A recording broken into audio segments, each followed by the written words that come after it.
Capitalisation, যাকে আমরা বড় হাতের অক্ষর কোথায় কোথায় বসে এই সম্পর্কে আমরা জানি।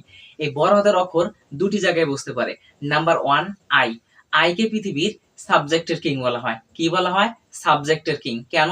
কারণ পৃথিবীতে যত মানুষই থাকুক না কেন, যত জ্ঞানী থাকুক না কেন, আমরা সবাই নিজেই নিজেকে পণ্ডিত, মানে সবচেয়ে জ্ঞানী, সবচেয়ে পাওয়ারফুল, সবচেয়ে ইন্টেলিজেন্ট মনে করি। অর্থাৎ নিজেকে সবচেয়ে মনে মনে বড় ভাবে, যেটা ভাবাটা আসলে ঠিক না, তারপরেও এটা আমরা মনে মনে একটা সাইকোলজিক্যাল ভাবেই ভেবে থাকি যে হ্যাঁ আমি ভালো বুঝি।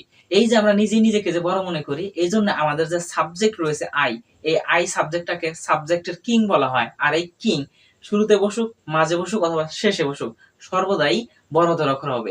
এক্সাম্পল গুলো খেয়াল করো। আই রিড এ বুক, আমি একটি বই পড়ি। এখানে যে আই শুরুতে বসছে এটা কিন্তু বড় হাতের অক্ষর। নিচের এক্সাম্পলটি খেয়াল করো।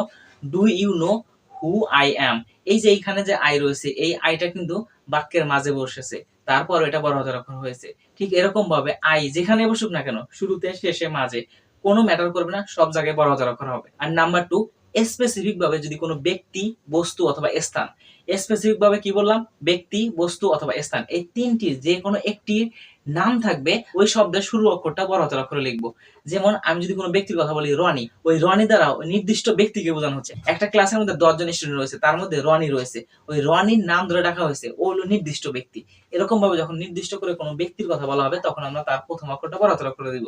আর দ্বিতীয় হলো কোনো বস্তু। যেমন ধরে নাও আমি এরোপ্লেনের কথা বললাম, এরোপ্লেনের এ কিন্তু বড় হাতের অক্ষর হবে না। কিন্তু আমি যদি বলাকা বলি, বলাকা কিন্তু নির্দিষ্ট হয়ে গেল। এরোপ্লেনের অনেক নাম রয়েছে, তার মধ্যে বলাকা প্লেনটাকে নির্দিষ্ট করে বলা হলো, তখন ওই বলাকা বিটা বড় হাতের অক্ষর হবে। আর আমি যদি বলি টাইটানিক, তাহলে ওই টাইটানিকের, এর পৃথিবীর মধ্যে অনেক জাহাজ রয়েছে, কোন জাহাজকে বোঝাচ্ছে না, যে জাহাজটা ডুবে গেছে ওই টাইটানিক জাহাজকে বোঝাচ্ছে। এটা নির্দিষ্ট করে বোঝানো হচ্ছে। ঠিক এই যে নির্দিষ্ট করে বোঝাইলাম, নির্দিষ্ট করে নাম বললাম, এটার প্রথম অক্ষরটা বড় হাতের অক্ষর হবে। যদি নির্দিষ্ট জায়গার নাম বলি, যেমন ঢাকা, এখানে আমি সিটির কথা যদি বলি, তাহলে কিন্তু বড় হাতের অক্ষর হবে না, কারণ সিটির সিটা ছোট হাতের অক্ষর হবে। কিন্তু আমি যখন নির্দিষ্ট করে বললাম সিটির মধ্যে ঢাকা সিটি, তখন এই ঢাকা নির্দিষ্ট হয়ে গেল। এই নির্দিষ্টতা হওয়ার কারণে প্রথম অক্ষরটা বড় হাতের অক্ষর হবে। ঠিক এরকম ভাবে আই শব্দের শুরুতে, মাঝে অথবা শেষে, যে কোনো জায়গায় বসুক, সর্বদাই বড় হাতের অক্ষর হবে। আর নাম্বার টু, যখন কোনো ব্যক্তি, বস্তু অথবা স্থান নির্দিষ্ট করে ওই ব্যক্তি, ওই বস্তু, ওই স্থানকে বোঝাবে, এরকম নামের শুরুর প্রথম অক্ষরটা বড় হাতের অক্ষর হবে।